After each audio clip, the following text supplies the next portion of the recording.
Olá pessoal, tudo jóia? Vou falar hoje sobre inclusão escolar na educação infantil. Tema central, fica aí pra gente conversar um pouco.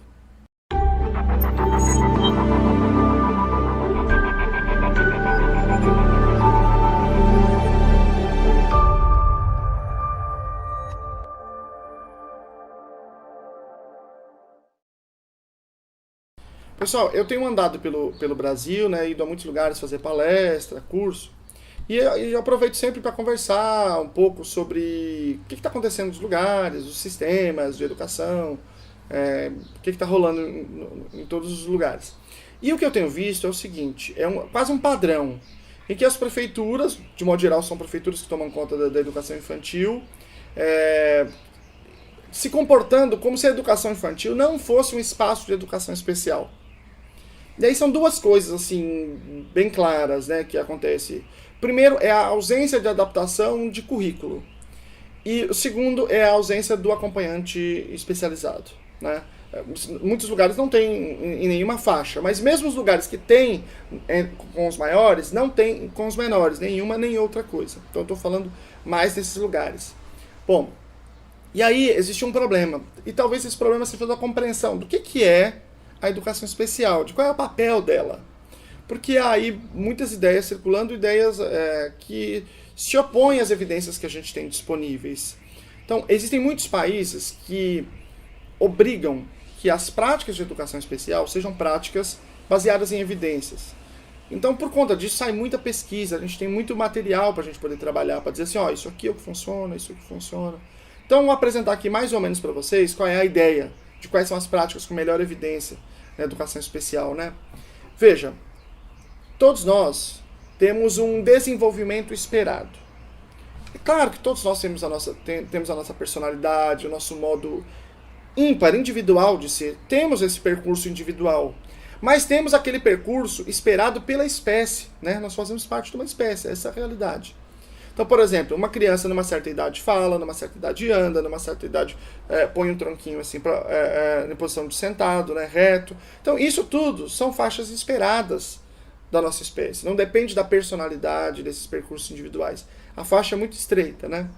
E aí, algumas das pessoas têm um desenvolvimento diferente do esperado, mas muito diferente do esperado.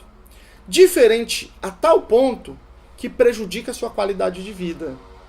Esse prejuízo da qualidade de vida, se ele se constitui de uma ou de outra forma, a gente chama isso de transtorno do desenvolvimento.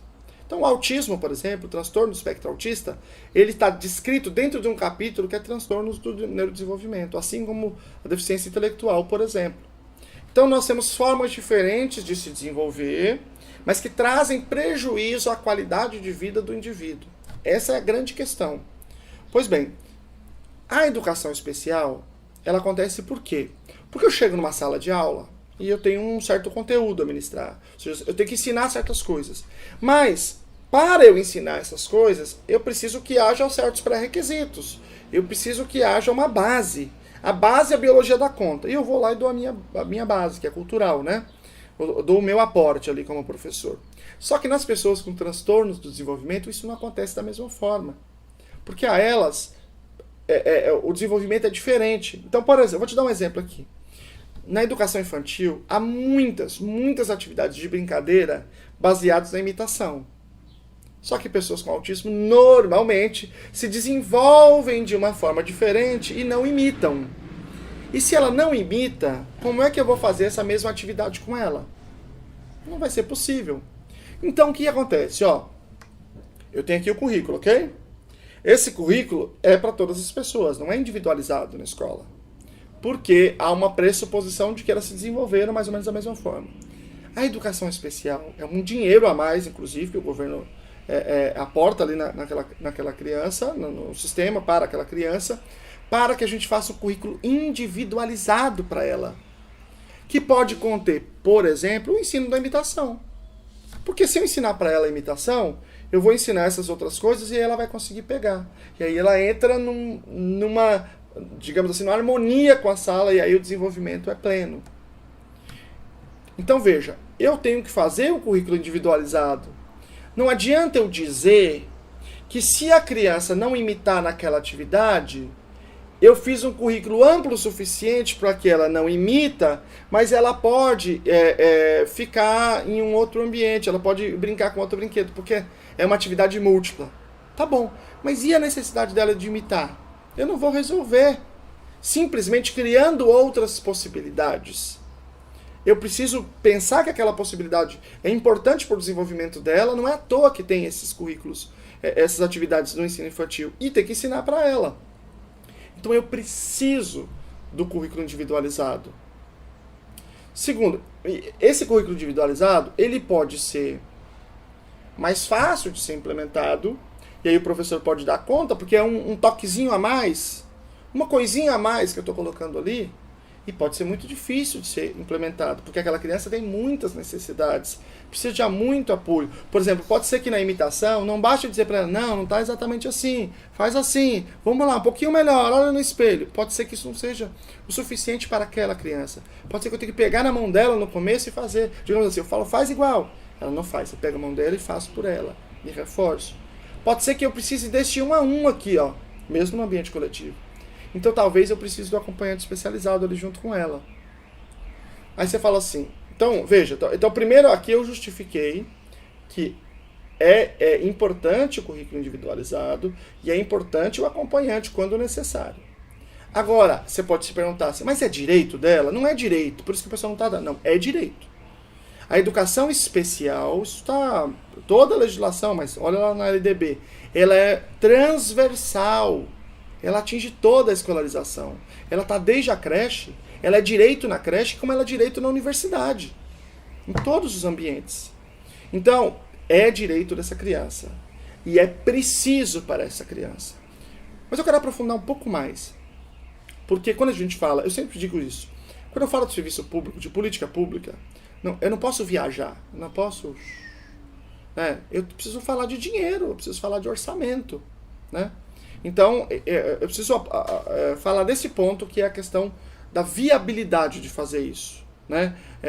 Econômica. A questão é, quando você investe na educação infantil, na verdade você economiza. Por quê?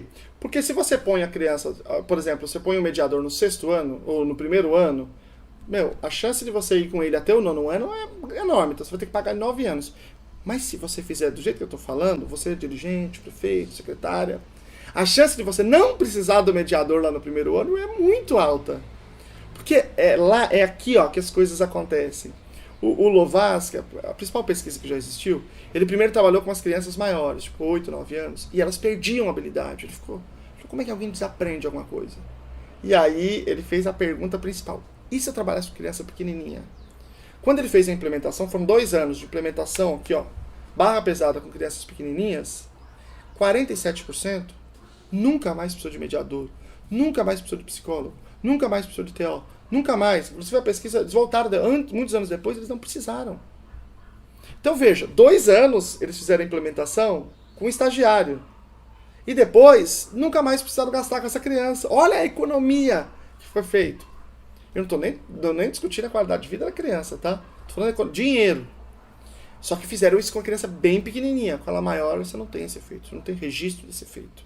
Só com ela bem pequena. Então é economia para o município. Há um equívoco aí sobre essa ideia de gasto. Não é gasto.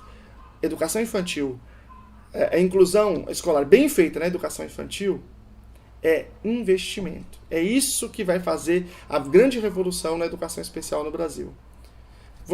Seu filho está na educação especial, você trabalha, dá o seu depoimento aqui para a gente conversar sobre esse assunto, porque a gente precisa mesmo construir essas políticas públicas. E compartilha para o pessoal o vídeo, a gente vai conversando. Grande abraço.